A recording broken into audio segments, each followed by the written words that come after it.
I have the distinct pleasure of introducing, I don't know if he considers me this, but I consider him something of an older brother.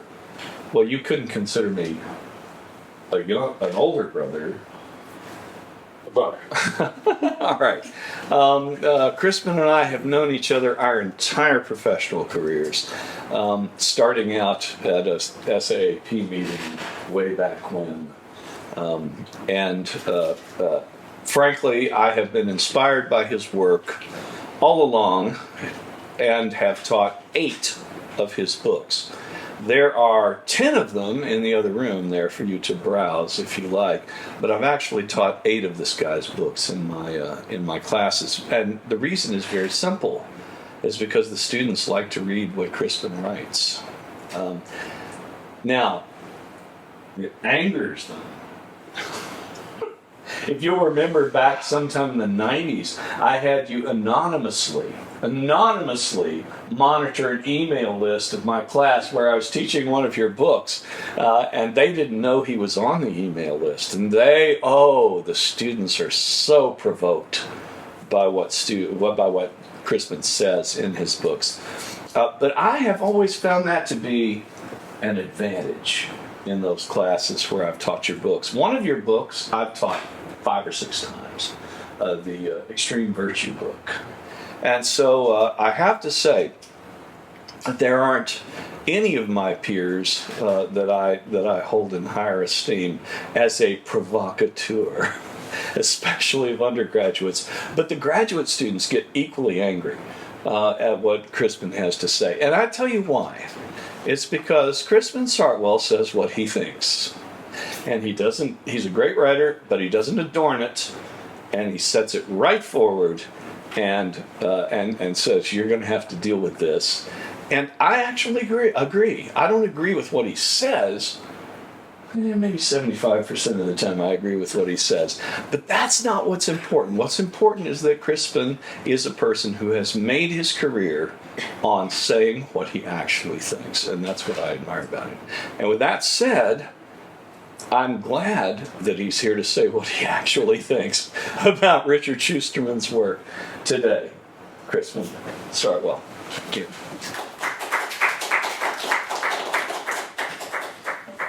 Thanks so much, Randy. I really appreciate that. Questionable introduction. I wasn't necessarily always trying to just piss people off. That wasn't necessarily the goal, but anyway. This is going to be somewhat, I think, pretty connected to the previous lecture. Similar kind of dimensions of critique or suggestions of elaboration or directions for Somaesthetics. And I really appreciated that presentation too, which I thought was really kind of lively, a little bit transgressive, speaking of provocations, or a little bit like sort of non-academic in some way that felt pretty good. Or made me worry about that after I read hers, I was thinking of mine was awfully dull. But anyway, I'm going to take a shot. And actually, I think Richard's response might be in a similar vein too. But I guess we may find out. The title I'm working with right now, Erotic Politics, Somaesthetics of Sex in Social Context. Richard Shusterman's work is remarkable, among other things, for extending the range and power of the discipline of aesthetics, conceived by him as fundamental to many dimensions of human experience. Indeed, he has driven aesthetics into entirely new ranges of phenomena, or shown that it was there already, opening up unexplored lines of research. In many ways, I think Shusterman is fulfilling John Dewey's vision as expressed in Art as Experience, as well as spelling out in detail the implications of his own early book, Pragmatist Aesthetics, exploring the aesthetic dimensions of all sorts of human activities. Shusterman's Somaesthetics, however, takes what we might call the aesthetics of ordinary experience and centers it on the body in a way that Dewey could not have foreseen. You sort of have to get through Foucault for one thing, I think. Possibly. The aesthetics of sex, as Shusterman might have titled Ars Erotica, is a subject remarkably, I did want to hold up the book. Did I do that? Ars Erotica. Is a subject remarkably neglected within philosophical aesthetics and in Western philosophy as a whole, as a couple people already remarked. Considered as dimensions or arenas of human experience, the aesthetic and the erotic, as Shusterman shows in replete multicultural detail, are bound up. The conscious cultivation of sensual experience and the earliest conceptions of beauty, though these conceptions vary widely, are connected in every culture we know. Shusterman is right, of course, to dwell among the Greeks, whose aesthetics were so explicitly bound up with eroticism. Plato still surprises in this regard, or at least surprises, since Kant, at least, or something. Though he bends erotic desire toward, or transforms it into, or applies it to, abstract and general knowledge, he cannot conceive of a discussion of beauty that doesn't originate in erotic desire and express it, as Richard shows so clearly. Shusterman also shows clearly in his speculative conclusion why it is that Plato's aesthetics, and especially the aesthetics of Neoplatonists like Plotinus or Ficino, is surprising to us. Shusterman argues right at the end of the book, too briefly, I would love to see this explored, that modern aesthetics originates in part as an attempt to desexualize beauty, perhaps bound up with the Protestantism of Shaftesbury and especially Kant. Quote, high-minded intellectuals, particularly those with idealist or pietist leanings, wishing to ensure the spiritual value of beauty, would have recognized the need for a discourse on beauty and its pleasures that was independent of erotic desire for possession through union. That's kind of the way Plato defines the erotic in the Symposium, the desire to possess through union, and was consequently free from any taint of lust, says Shusterman. We might say with Shusterman that Kantian disinterestedness, a kind of hands-off approach to beauty, is quite the opposite of the Neoplatonic conception of Ficino or Michelangelo, for example, which engages, cultivates, and applies erotic experience as an impetus for art and a source of transcendence, or seeks to integrate our sensual and intellectual lives as certain forms of asceticism, or for that matter, Kantianism, might seek to keep them separated, our sensual and intellectual lives. Shusterman argues, I believe, that the experience of beauty cannot be separated from sex in the way Kant insists it ought to be. Perhaps he thinks that Kantian disinterestedness in the erotic is both disingenuous and profoundly unfortunate. Somaesthetics is, among other things, intended, I think, we have the source here, as a cure for Kantianism, insisting that we find beauty as the bodies we actually are. In that sense, too, Shusterman's aesthetics is still connected to Dewey's, which embodies an exquisite contrast to Kant's. But as Dewey might remind us too, we are definitely bodies, but we are not bodies that are fully distinct from one another or from our world. We are bodies in social and environmental contexts in interchange. Bodies are constructed in and given meaning by those contexts, some of which we might broadly call political. I'm going to argue briefly below that the aesthetics of the body requires an aesthetics of the body's social and physical surround. There cannot be aesthetics of the body, an aesthetics of the body in isolation. I expect Shusterman would agree with me about that, though I wonder whether he would have any reservations about taking some aesthetics in this direction. In his remarkably erudite world tour, Shusterman, really, I understand why he was 10 years late delivering this book. There is a lot in it. I'm just kind of picturing the research project and going like, wow, that's a lot. In his remarkably erudite erotic world tour, Shusterman is particularly interested in techniques of self-cultivation, in sensual training and mastery, perfecting one's appeal as a lover, methods to maintain proper pacing to ensure endurance and self-control, matters he finds discussed in one form or another all over the world, even in cases where this sort of explicit vocabulary of the body and the senses would be rejected by the authorities. Here, to some extent, he follows Foucault, who was concerned with how selves and identities and persons, particularly male, are formed or self-fashioned out of cultural sexual materials. These topics, as they pertain to philosophical aesthetics, are still so underexplored as to suggest whole new lines of discourse of just the sort that Shusterman keeps opening up. He really is refreshing the discipline, giving it something urgent to do. But I want to point out that such matters do not at all exhaust the aesthetics of sex. Somaesthetics, as Richard has set it out, tends to focus on the individual body and its experiences, but each such body is negotiating a social environment, and beauty is not only something each one of us may cultivate if at leisure, it is an emergent feature of this political, spiritual, linguistic, and economic surround in which each body is operating. Understandings of beauty and sexuality circulate through cultures and between them as systems of signs, constellations of meanings, taxonomies of identity. Nothing in Richard's treatment precludes this broadening of scope. And indeed, he shows this necessity again and again as he describes the history of cultural norms of beauty and sexual identity, or when he registers the oppressions in many of the practices and attitudes that he discusses.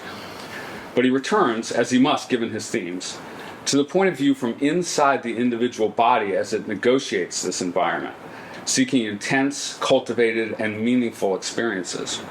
In Ars Erotica, he describes Somaesthetics as, quote, the critical study and meliorative cultivation of the body as a site of sensory appreciation or perception, aesthesis, and of creative self-fashioning in which one uses one's bodily appearance and conduct to express one's values and shape oneself. We'll read that again, actually. Okay, so this is more or less a definition of Somaesthetics. Maybe I should have put this up on a slide or something. It's kind of complex. And I think, I understand why Megan immediately went drag culture, actually, when she read this.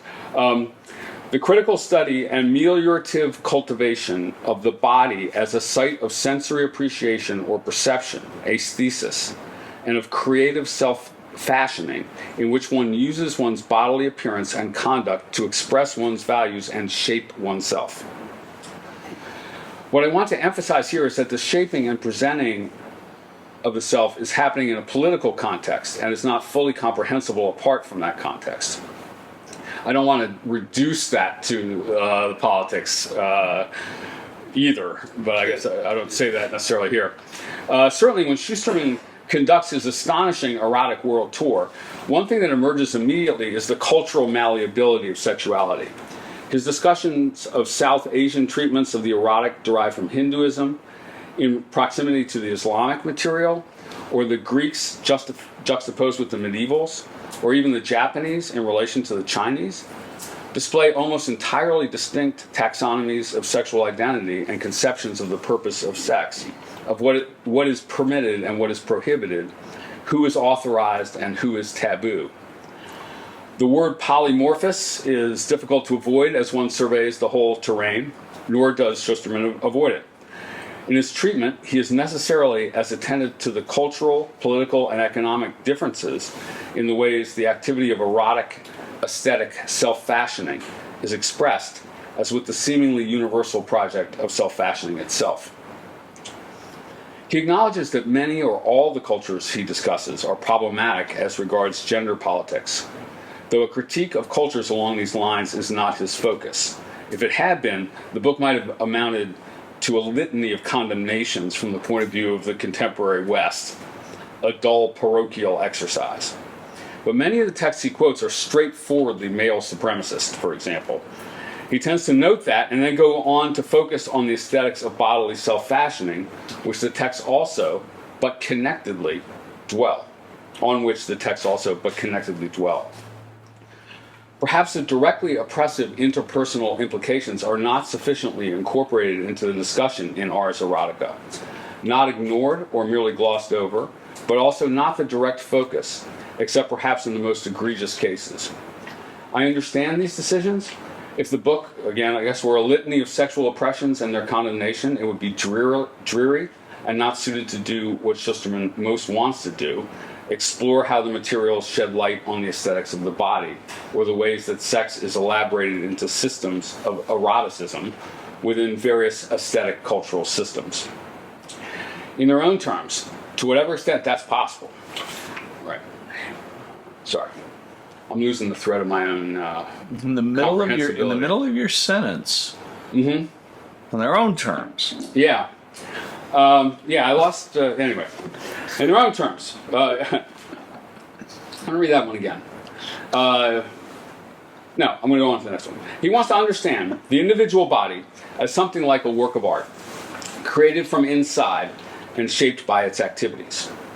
The point of view he takes up is the body as self-fashioning subject, not, for example, as abjected or as sheer object, though so many of the erotic disciplines Shusterman discusses depend in various ways on the depersonalization of the people with whom one pursues whatever projects of erotic self-fashioning or mastery a particular culture might prescribe at a particular moment, or at any rate a particular individual pursue. It's not shocking, then, that the points of view represented across cultures are relentlessly those of privileged men. For example, Shusterman discusses at some length Chinese texts concerning how many wives and concubines a man can reasonably maintain, given his station, and on justifications for such practices in terms of yin-yang cosmology. There is much attention in the remarkable range of texts discussed in the book to female pleasure, but as Richard himself remarks more than once, the emphasis tends to be on what female pleasure does for or shows about their male partners. One of the major themes throughout the book is how a man can control or delay ejaculating, which I'm not sure was as much of a theme in the brothels as at the courts.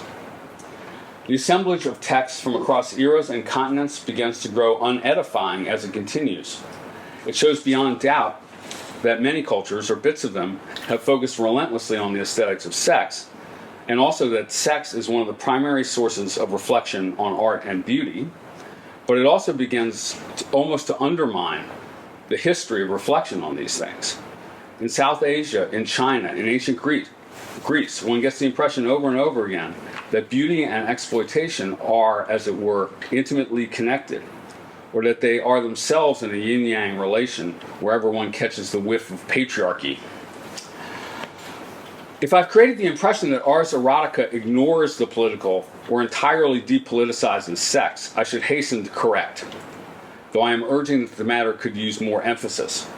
One place where the book centralizes the connection of the erotic and the political is in the discussion of ancient Confucian aesthetics.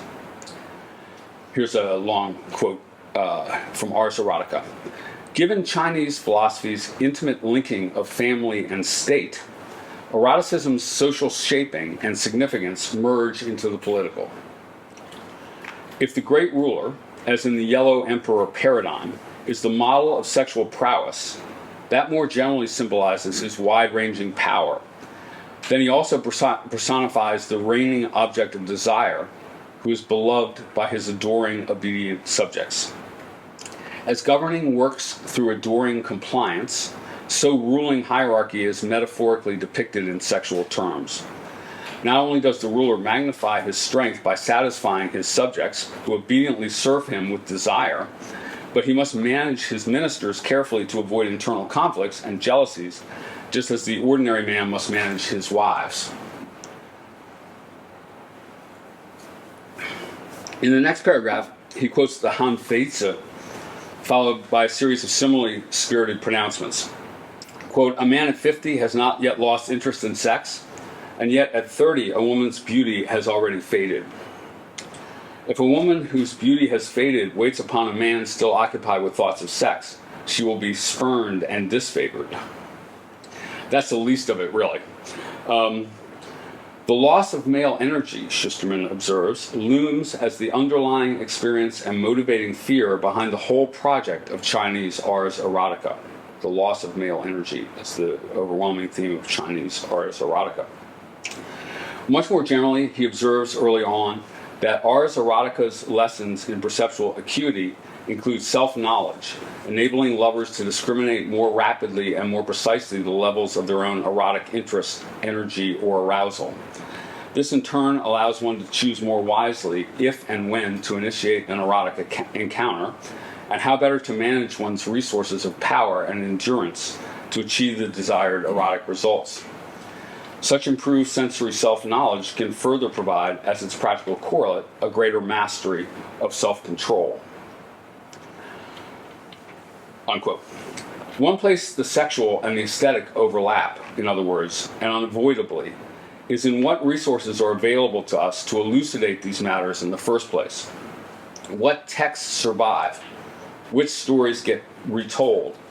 What questions and which identities are regarded as fundamental or normative or constitutive? This is a question of who got to speak to whom about sex in the first place, but also of who decided which texts were canonical, or which should be preserved and which burned. In the usual manner, what is preserved is largely what powerful people found interesting or significant, or expressions of what they wanted less powerful people to do or believe. The texts not only, often enough, directly mark oppressions, they are what bobs to the surface on a sea of erasures. So I kept wondering, as I read the book and traversed the cultures, about whose views about sex and its aesthetics were being excluded, and whether in any case or to any extent they might be recovered. What was it like to be a beautiful slave boy by the standards of ancient Athens, for example? You probably do have some testimony on that, actually. Or a singing girl in the high-end brothels of medieval China. I'm imagining that the loss of male energy was not the primary concern of a lot of people who were linking the erotic and the aesthetic from various angles or in various social and physical positions in China or elsewhere. Men of all cultures suffer from anxiety about satisfying their women so as to keep them faithful, Richard writes. But male self-control and potency, not to speak of control of women, do not have to be conceived as the only or the fundamental questions with regard to sexual aesthetics in any culture, nor as what primarily drives the aesthetics of even those cultures from which these expressions emerge. Other standpoints might not be preserved in the classic texts, which after all had to survive through all the regimes so far, but I wouldn't try to understand even the aesthetics expressed in them, except in relation to the subjectivities and experiences that they erase. That erasure is evident everywhere in the texts themselves, and can to some extent be traced in them, as in this from the chapter on Japan. The man of breeding, Kenko insists, never appears to abandon himself completely to his pleasures. Even his manner of enjoyment is detached. It is the rustic boors who take all their pleasures grossly. So I guess now we're registering the pleasures of rustic boors in that text. But so maybe the rustic boors had a punkier sexual aesthetics going on, you know, whatever Kenko called it. But perhaps the rustic boors had a rather different aesthetics of sex, one just as or more characteristic of Japanese culture than the Pillow Book. We need to seek out these traces. The restriction of the book to the classical arts of sex is a particularly acute problem here, because for a couple of centuries we have finally been getting some of the other voices, bit by bit and in fits and starts. The chapter stops in each culture almost at the moment that women start expressing their erotic lives more straightforwardly, or before people outside their immediate communities really started hearing from genderqueer people or sex workers or anti-sex people in their own terms. And this connects to Volpert's stuff as well. We might have to start with some contemporary voices and then try to read back to some extent into what it was like in various historical subject and object positions, as it were. That would need care, but it is urgent in this area not to unreflectively regard as the neutral or universal voice of the culture, the voice emerging from the most privileged position, a situation that is hard to break because all the other voices have been subject to erasure. And it would be essential as well not to regard the same sort of standpoint as the universal voice of our culture, if we do share a culture. It's important in each case to think hard about who is doing the writing. Even if the or a question is about self-cultivation, we had better identify the self that is being cultivated or located, situated.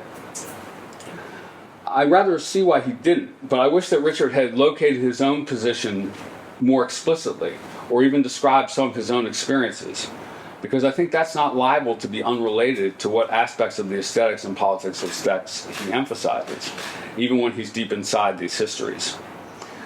For example, he writes that, quote, in European medieval and Renaissance texts, but also in the letters of Denis Diderot and the Marquis de Sade, lovers seek to impress and excite their partners by demonstrating scientific knowledge, including philosophical erudition and skills of arguments. That's a nice, I'd say that was an opportunity for a personal anecdote, perhaps. You know what I'm saying? Now, I always found that skills of scientific knowledge and demonstration, well, I don't have any scientific knowledge, but philosophical erudition and skills of argument, which I do possess in spades, I've always found those somewhat limited use in the romantic context. I won a lot of arguments, maybe even all the arguments, in my own opinion, right? But I lost the marriages. There's a list, yeah. I'm a professional arguer, but anyway. But let's talk about it, or not, really, because things like that are hard to talk about. I really appreciate the lack of disclaimers in Ars Erotica. It goes frankly and unashamedly at all sorts of things that lots of people have tried to keep quiet about. It has to, if it's going to shed any light on these matters. He doesn't keep going like, I'm so sorry that I'm leaving this out or whatever, even though I'm kind of trying to make him do that. But he just gets the job done. He just gets the job done. In many cases, Shusterman elucidates texts that were regarded as secret or which were subject to censorship in their own milieus. But the book might also have grappled somewhat more elaborately with itself and its author, or wondered more frequently whether its own point of view might be construed from other points of view as a problem. I could probably do more of that here even, but I'm not.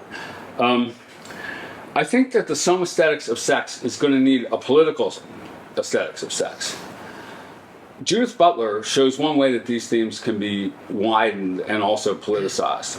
How a society thinks about gender roles, including directly about roles in sex, articulates the way each person experiences her own embodiment. Perhaps in the 1980s and 90s, for example, as Butler generated her ideas, there was a general sense that each person was either straight or gay. The possibilities seemed to be narrowed to two, with everyone suspicious of anyone's claim to be bisexual, for example, or asexual. If so, that was a cultural interlude with immensely oppressive implications, not some sort of biological truth, argued Butler. Here she was herself working from Foucault, showing how sexual identities, while experienced as such from inside, or even experienced or cultivated as one's authentic or inmost self, circulated publicly as a system of signs, in a system of signs, as a system of signs, in a system of signs, which in turn take up a place, for example, in forms of economic exchange. She immediately widened the focus. The bodies are operating in a cultural imaginary. Their public identities and their self-understandings are made within economic and political purposes and institutions. They have to be seen not only as ways of being oneself, erotic experience experiences have to be seen not only as ways of being oneself, but as ways of serving or resisting power. It's not exactly that Richard thinks of male sexual self-cultivation as a sheer contextless need or fact, or that he portrays it as always desirable or non-problematic. But he does keep circling back to it in a way that makes it appear that very similar matters have arisen in several, or even, as he says, all cultures. I'm thinking that in each case, however, the meanings of this activity depend utterly on the surrounding circumstances, including things like what gender identities are authorized in that culture. The cultivation of the self in each case, as I think Foucault and Butler would emphasize, is itself performative. The cultivation of the self is itself performative, particularly when it's recorded in a sutra or other text. It is a way of delaying orgasm, maybe, but also a way of presenting oneself in public space, and it's performed in ways that reproduce or transgress the governing gender norms. It's incomprehensible without them. The Kama Sutra, Richard observes, proclaims its true goal is not the satisfaction of sexual desire and other sexual pleasures, but rather to refine one's capacities and master one's senses to become a better person. But as well as an arena of self-cultivation, sex is also an arena of self and other destruction. And many of the texts quoted in Ars Erotica show this by inscribing the destroyer's point of view, or show that an attitude of self-cultivation itself plays a role in erasing the subjectivity of others, or in may, who are again and again reduced to roles, concubines or catamites, for example, or numbers of partners or orifices. Even the relatively decent historical passages tend to show this, or take up a particularly centralized standpoint, as in one of Richard's characterizations of Ficino's position. Quote, beauty's real purpose or usefulness is to provide a bait, magnet, or light by which the soul is drawn closer to God, which is Plato again, really. Well, I guess I wonder how the people Ficino regarded as beautiful regarded themselves or experienced their own beauty. Did they feel like spiritual bait? And if so, did they think that was a good idea? Who did they themselves regard as beautiful, and why?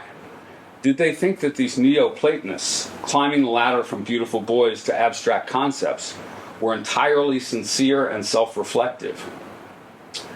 Even the non-coercive and non-exploitative relations are usually not conceived, as they might be, as a merger of subjectivities, as well as bodies, but as an opportunity once again to turn inward, to articulate and fashion and then present a self.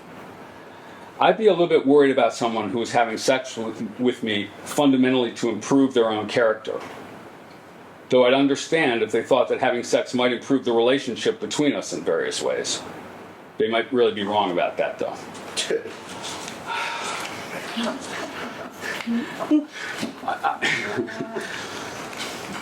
Yeah, I don't know. Just push on. Yeah, okay. Just don't digress here. And all right, you good point. I don't know. I wonder if I've had sex with people to improve my I don't want to know. No, I'm trying to. All right, sorry. This is hard, right? To I know more about this than I want to know. Yeah. You've known me a long time. I have. As we try to tease out the relation, I'm calmer now. As we try to tease out the relation of the erotic and the aesthetic, we ought to distinguish between. I guess this is really the main point I want to make. As we try to tease out the relation of the erotic and aesthetic, or the main sort of big theoretical frame I want to convey, we ought to distinguish between thinking of aesthetics as fundamentally erotic and thinking of sex as fundamentally aesthetic. The difference between Good luck with that. The difference between thinking of aesthetics as fundamentally erotic and thinking of sex as fundamentally aesthetic, between eroticizing aesthetics and aestheticizing sex.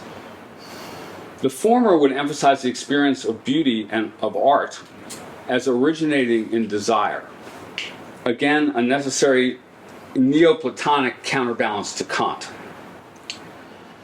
So bring sex back to the discipline of philosophical aesthetics, okay, and the basic account of values like beauty. And art, too, for that matter.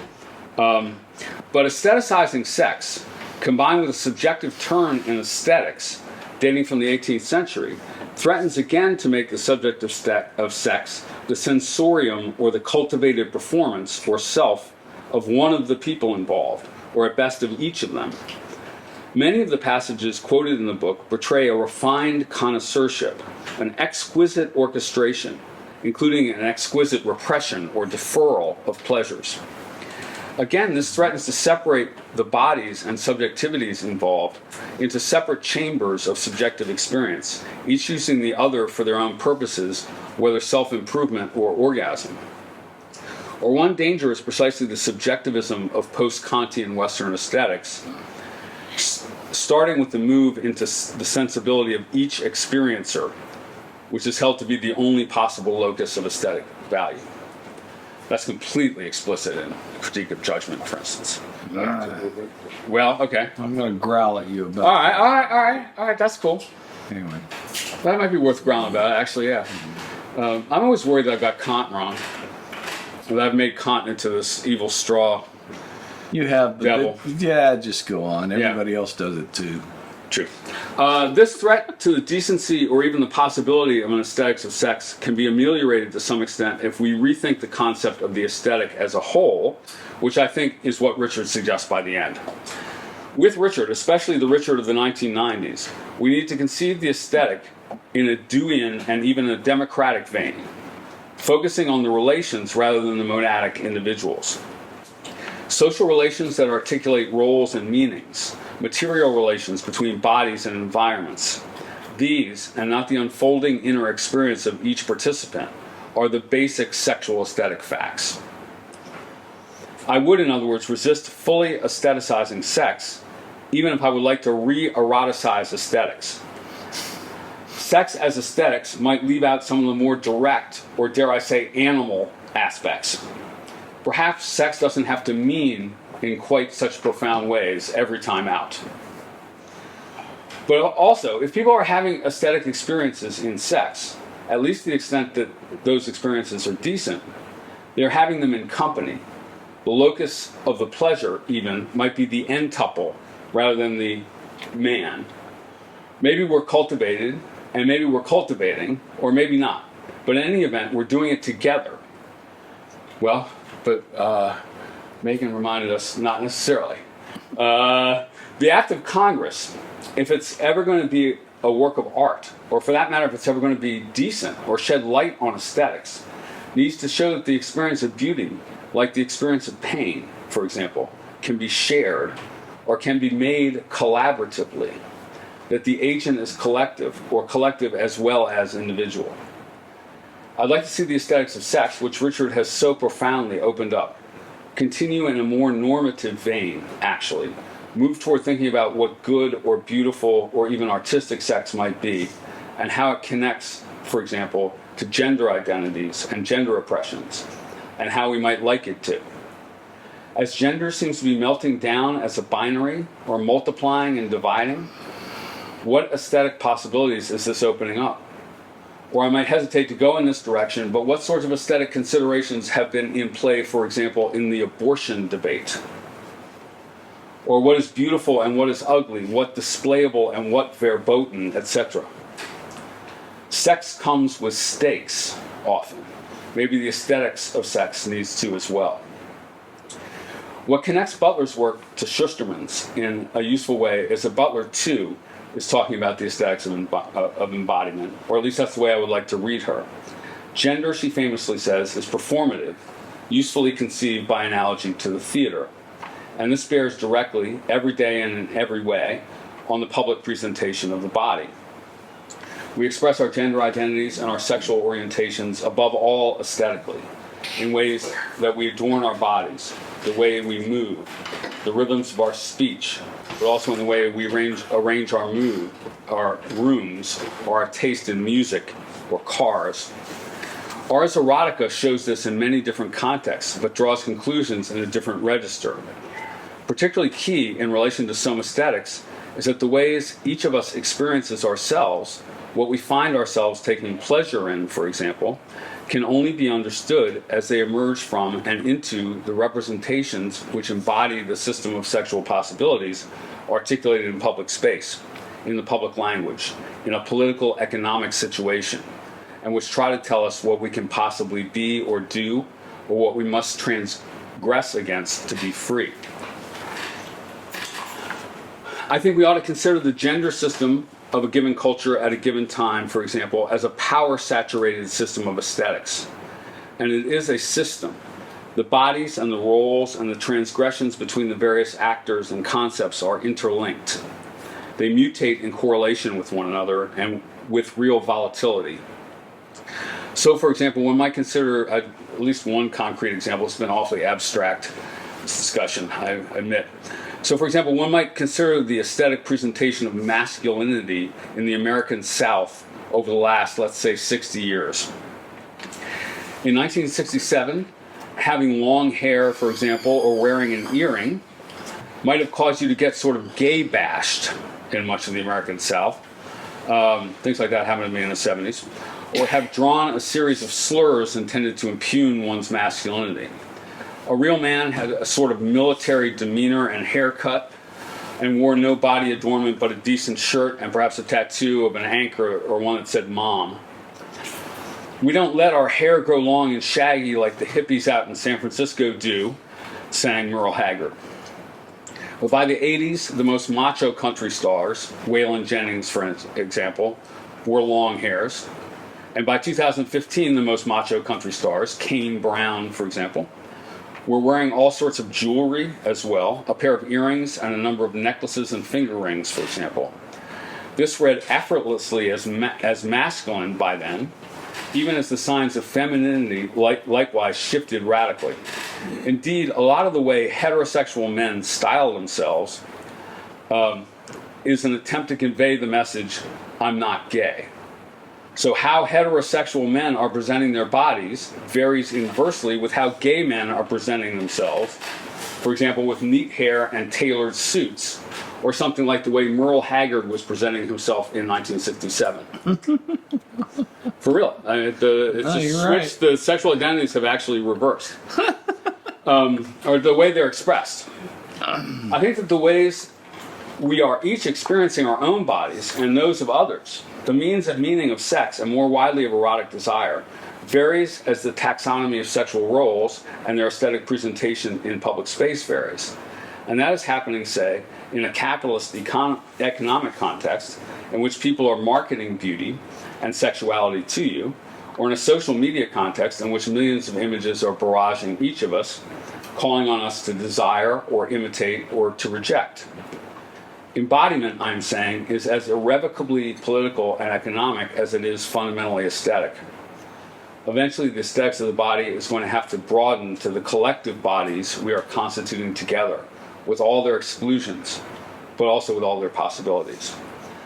I don't think there's anything in Shusterman's work that makes this sort of contextualization of Somaesthetics impossible. Indeed, there's much that requires it, if our self-fashioning cannot be detached from its social context.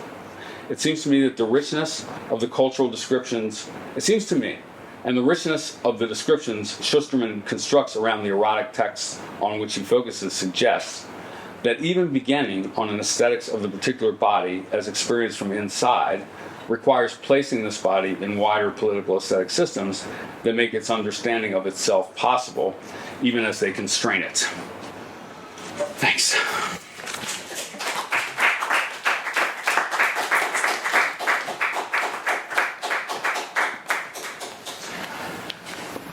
All right, well.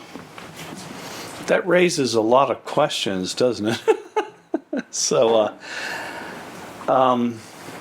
first thing I want to say is thank you, Crispin, for thematizing so many of the, what you might call borderline issues that are raised in Ars Erotica. Second of all, for being so straightforward. Questions for Crispin. And remembering that Richard isn't required to respond, but I'll bet he's going to. So questions. Is there anything in chat, Sabrina? No, okay. But those of you who are online, feel free to put a question in chat. What do you guys think? Richard has a comment. First of all, thanks very much, Crispin. It's incredibly rewarding to have a reader who understands, because really that's was part of the economy of writing, is not to say, this is bad, this is bad, this is bad, and then you have no time to say what's good.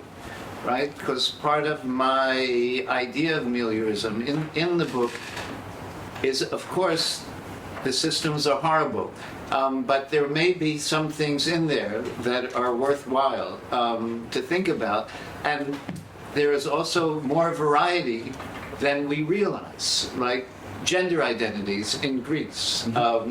So the other thing that I wanted to say in response to your question is, who are the rustic boors? Those are the Chinese rich people, merchants, who are enjoying the orgasm. Those are the rustic boors. I think one of the interesting things about the Japanese eroticism is that, and there it goes dangerously into this subjective mode, is you can have it without any contact with the other person. You don't have to touch him or her. And I think this is an interesting thing. It goes back to an earlier discussion that we had today. The definers, the original definers of Japanese eroticism were women. The person who wrote The Tale of Genji, Lady Murasaki, was a woman. So she imagined what the male lover Genji was, and he was someone who fell in love with the woman behind the screen. Never saw her, just heard her playing music and smelled the perfume. And so the Pillow Book was written by say, Shonagon, again, another woman of the court. And so Kenko, who was in the end a Buddhist monk, they liked the incompletion, the romantic idea of dreaming of. So Japanese. And so in some way the rustic boors were the ones who liked humping.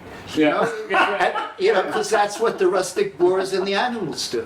Right, but maybe that is a political aesthetics that we could sort of try to elucidate to some extent. Like, especially if we can start identifying rustic boors, right? You're saying it's rich merchants from the provinces rather than peasants, let's say. And I think of course, it was a horrible, and still is, a horrible hierarchical culture. But you can imagine, again, I was not a poor slave boy in Greece, right? But one can imagine, even slave boys have time, and some slave boys are favored by their masters. One can imagine eroticism without the physical culmination. I mean, Christian devotion is all about that. I mean, I have a chapter in the book with the Church of the Fathers where I can tell you, if you want my own experience with this, but I say in the preface that most of my erotic experience has been heterosexual. Not all, but most of it has been. But, I remember working one summer in Paris and reading St. Augustine and being so captivated by his beautiful prose and the idea of love for God, because God is someone who never is in a bad mood, is always there, is always perfect, who doesn't complain. And doesn't he though? Now, sometimes God is in a bad mood. I read that in the Old Testament. It's but not the God of Augustine. No, that's true. That's true. No, you're right. You're in love with an all-perfect, all-knowing, all-merciful thing. And I was reading this book and how great this celibacy is. And I was thinking, oh my God, my girlfriend from New York is supposed to come.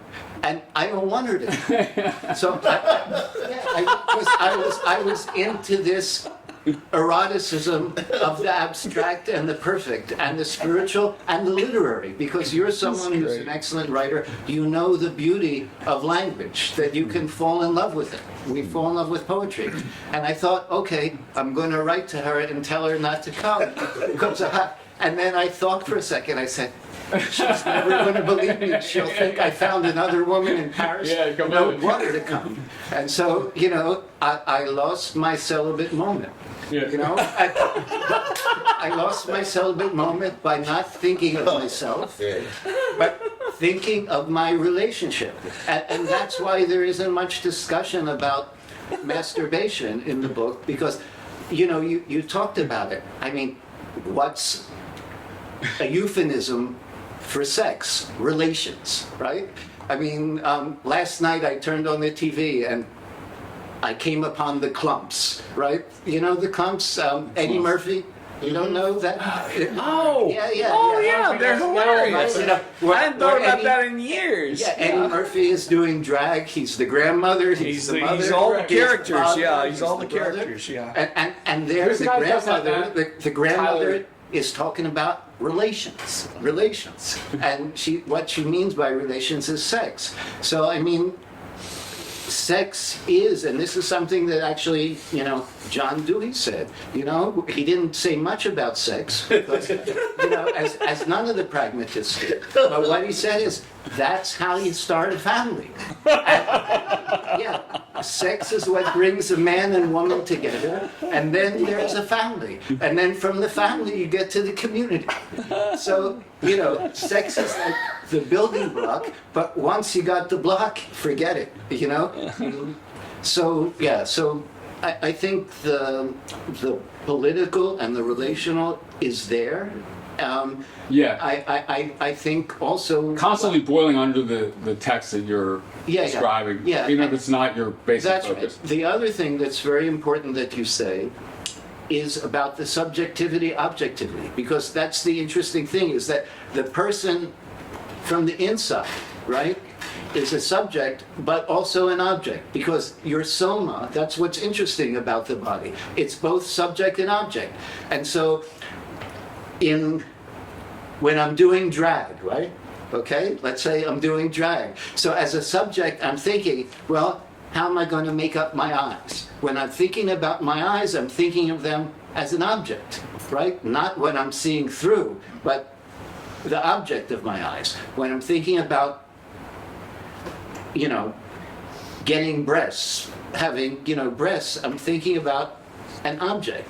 So I think there is, in the erotic, a kind of play and dialectic. Sometimes you're the subject, sometimes you're the object. Sometimes you want to be the object. You want to be desired, right, by your partner. You know, and I think that's one of the interesting things about sex, that it embodies, you know, to use that horrible word, it embodies the human nature as object and subject. And as an individual, you even think of yourself as both. And so it's... That'd be fascinating to explore, you know, Yeah. and further work on this, really. I mean, yeah, I think that's completely true. You know, but, and also, like, one way to define that is, what is the subject of sex? So, like, who... That's right. Is it two individuals? Is it one even organism that they're making together? Or is it, you know, right? And then also negotiating your own subject-object relation, and that of the other person, right? You know, if there is another person. That's right. That takes you into kind of metaphysical questions, or you know, and all these kind of things are hinted there. But if you start developing, I mean, and you're an excellent writer, you know that you lose the thread. You know, it's you can't say, all right, now I'm going to make a pause and do, you know, philosophy of mind, and it's sure. But your critique, you know, raises that issue, and it's very important, this play of subjectivity and objectivity, because, you know, in some cases it could be twisted by the habitus of the person and the social political thing. Yes. You know, we all know this about women who want to be desired as an object in a certain way, or at least so they present it. Right. Or even a man wants to be desired as an object, partly, or in some circumstances, or when subjectively he considers himself worth being an object, instead of being, you know, an object that has had better days, and we don't want to be observed as an object. But then what does that mean in a particular economic context and so on, you know? Like, now we're talking about like sort of the objectification circulating through the culture. Now you're talking about RuPaul's. Yeah, I mean, this is Yes. the problem of RuPaul's neoliberalism, because if you take that step over into neoliberalism and you go on and say, well, capitalism is the way, and we're not going to be able to do anything about that in the near term, or I mean, we can't. There are modes of resistance, of course, but the point is that we live now, and you either take that step in to. Right, but we don't necessarily face the RuPaul dilemma. In other words, like we're trying to describe Who's the we? situation. Like, say, Richard Shusterman and myself. Okay. Theoreticians. Like, we're trying to describe this situation. Like, say, all right, so how does neoliberalism, let's say, affect the objectification and be the nature Megan for a moment. Yeah. It's like you have the privilege to sort of not be neoliberal, to sort of pretend that you're not neoliberal. In other words, you just accepted yourself in a way that only privilege makes possible. Okay, all right, that's and so it's like, well, me and Richard, and frankly Randy, I mean, me and Richard and Randy, we don't actually have to worry about that because we can take a broader view. But you know what Megan would say? She'd come back. I'm implicated too. Okay, so But my response to that is, you do what you can. We're all limited in certain ways. We're all even the privileged. the we and the all That's and right. the privilege. I mean, That's right, come that's right. on, And Richard. So the idea is an individual does what he or she can to make the world a better place. And so, from my perspective, to learn how to be more empathetic and sensitive to the problems of others and the needs of others, and to help others become more sensitive to is that. an awfully That's- privileged problem. Yeah, well, you know what? Yeah. But it can help, right? The philanthropists who give money for good causes, they're privileged, but they're helping. So what is the idea? If you kill yourself if you're privileged? Right. I mean, Yeah, I By the same token, though, like what I admire about someone like Nietzsche or Foucault is that they do seem to stand outside. Like they're like, I'm going to describe this situation, and they seem to not be implicated in it in exactly the same way as a lot of the people or practices that they're describing. Like, so if Foucault or Judith Butler is describing the way, certain sexualized images circulate through the culture or something like that, I mean, you can do some descriptive work as well as even from like- a privileged position. and it could be, I mean, the way that, say, neoliberalism, if we're happy with that term and everything, affects eroticism could be an example of the way various economic structures, or political structures affect eroticism through history or whatever. Like, it could be a way into elucidating that. Although you'd have to worry nonstop about one's own value system, one's own, racial, gender, class position, etc. Do you think? Oh, go ahead, Rebecca. So, we really think of it in terms of a body politic and a historicity, right? The pragmatists, I think, are really, talking about James and Dewey and others. The genius, right, is that the diversity,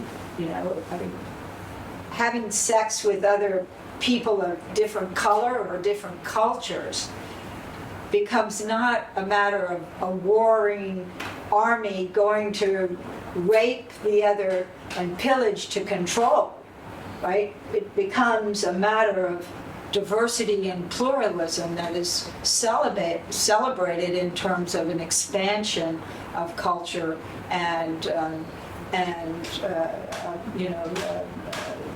ongoing political position that is more democratic.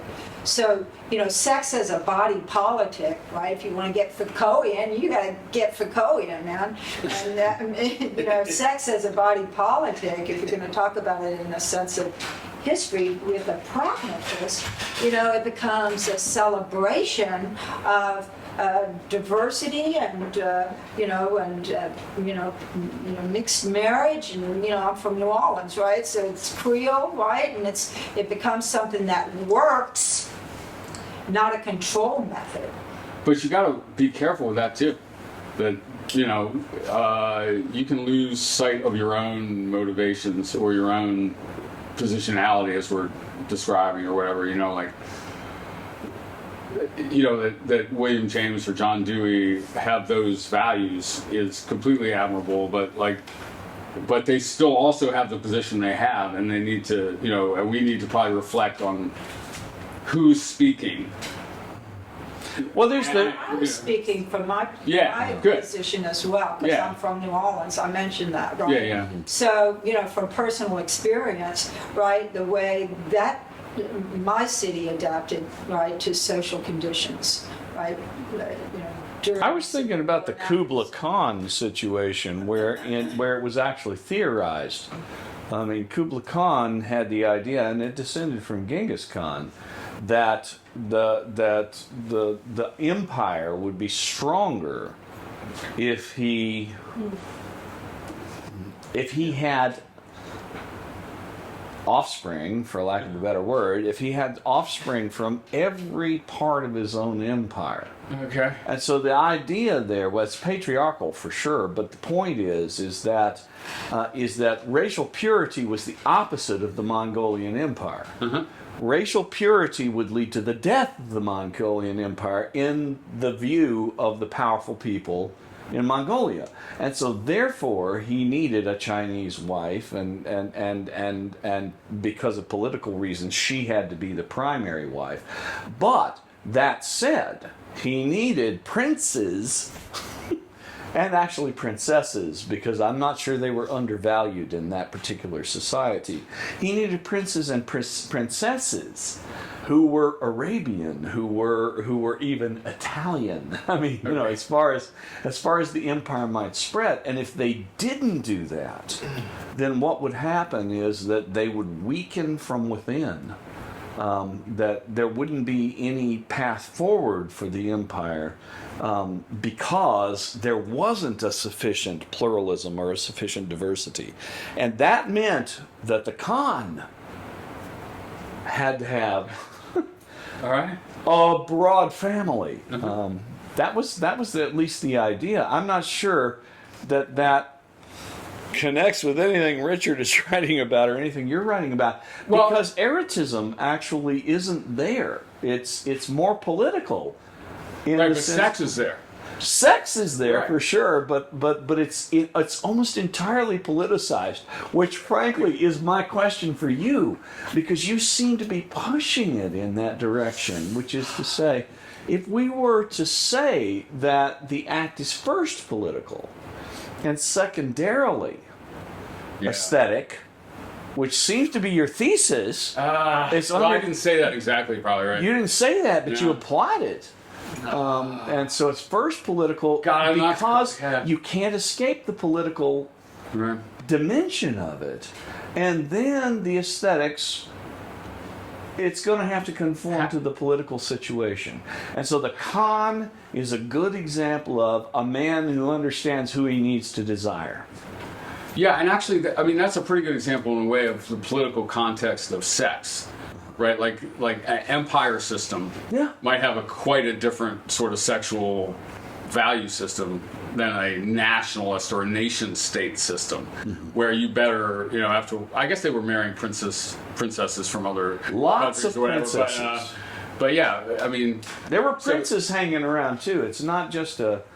But I hadn't really thought about whether I guess I need to think about this, whether I think the political is more fundamental than the aesthetic when it comes to sex, or whether there's something outside them both, or is there anything in sex that is excessive to the political? I think there is. Is there anything in sex that's in excess of the aesthetic, that seems rather vaguer.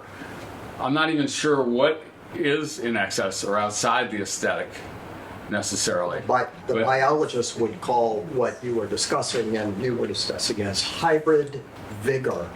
Hybrid vigor. Yeah. You get something greater Something better by out of the by mixing. combination of Yeah. Which is kind of the opposite of the mixed discourse of races. purity, right?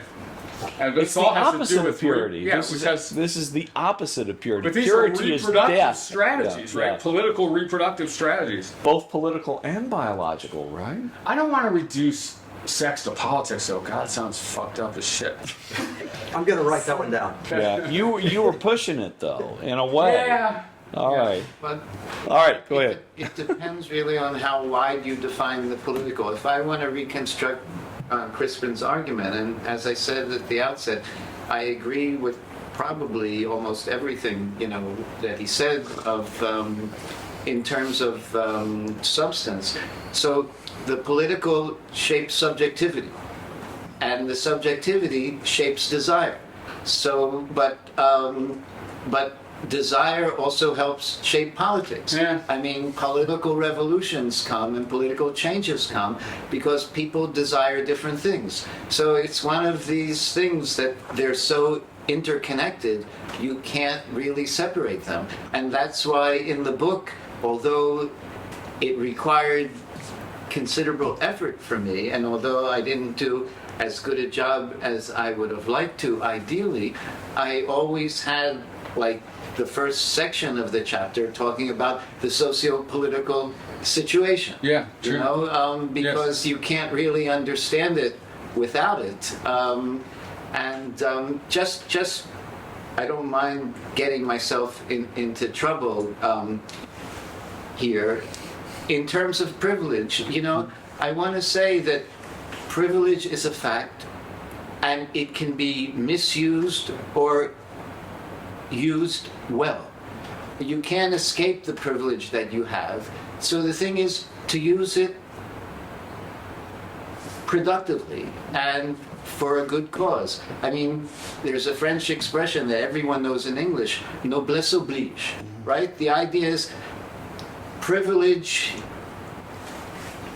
is not a right, it's a good fortune, but it's an obligation to use it for the good of others. So I don't think privilege per se is a bad thing. It gives you powers to do something. Whether you do them for good or for evil, that's an ethical issue. But I privilege in itself may be a product of bad political systems, but as something that belongs to an individual, one shouldn't feel condemned because one has it. One shouldn't feel evil or ashamed because one has it. One should feel obliged to use it for the good of a broader public, particularly those who are not privileged. So I know this is not a... I guess I respond to that by saying I think that one problem with privilege is that it tends to limit one's self-reflective abilities. Like in other words, like it's yeah, I think it does though. I think it does necessarily. Time to reflect. I think it's epistemically damaging in a certain way that makes it very difficult to know whether you do actually wish people well and whether what you're doing or saying is actually doing them good or not, or merely kind of restating your position of privilege or something. So I think it's more difficult than you're indicating. Like I would like I'm not saying it's easy. Yeah. But I think you need to. Nothing is easy, but it shouldn't be seen. I think as it's a something that curse. needs to be disassembled systematically, really, with a lot of difficult work. Like it's, but You have a couple of books on that. yes, You wrote a book I taught called, act like you know maybe. well, the Act Like You Know and the End of Story book has some of that work, because in that case it's a question of undoing history, right? And trying to understand how it is that history is almost indelibly a narrative that we're sucked into in order to tell the story in our own interest, right? I guess, and I keep thinking, like, I think that I have kind of cured my white cisgender heterosexuality. You know, or you're something not like- allowed to say that. I keep being tempted to think that I have by reflecting on it, but it keeps hitting me again. Or I keep getting confronted by other people by what I'm doing or saying. Do you see what I mean? Like, and it makes me realize, like, oh, you were gloating about your anti-racism, for the last 3 years or whatever, and you just got it between the eyes, and you needed it again because you didn't know that you hadn't compromised the privileged position in this respect that you're speaking from, So anyway, I just think there's work there. All right, well, with that said, I'm going to order some pizza. Sounds good. And I really thank you, Crispin. Thanks. Most stimulating talk. And